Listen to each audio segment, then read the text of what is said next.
पुढची बातमी पाहूयात। वाल्मिक कराडच्या वकिलांनी उच्च न्यायालयामध्ये धाव घेतलेली आहे। दोषमुक्तीचा अर्ज बीड न्यायालयाने फेटाळल्यानंतर आता उच्च न्यायालयामध्ये याचिका करणार असल्याची शक्यता आहे। एनडीटीव्ही मराठीच्या सूत्रांनी ही माहिती दिलेली आहे। वाल्मिक कराडच्या वकिलांनी उच्च न्यायालयामध्ये धाव घेण्याची शक्यता आहे। जामीन अर्ज फेटाळल्यानंतर आता ते उच्च न्यायालयामध्ये जाण्याची शक्यता आहे। महत्त्वाची बातमी आपण पाहतोय। वसीम शेख या संदर्भातली माहिती देतात। मोहसिन, या संदर्भातली माहिती।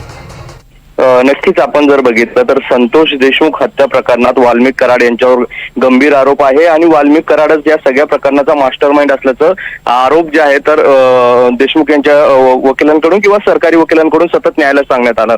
आणि याच प्रकरणात मोक्का न्यायालयात जे आहे तर वाल्मिक कराडच्या वकिलांनी दोष आरोप मुक्त साठी जो आहे तर अर्ज केला होता आणि तो मोक्का न्यायालयाने फेटाळून लावला होता। त्यामुळे आता वाल्मिक कराडच्या वकिलांनी थेट उच्च न्यायालयात धाव घेतली असून या ठिकाणी ही जे आहे तर रीट याचिका जी आहे तर ती दाखल करण्यात आलेली आहे।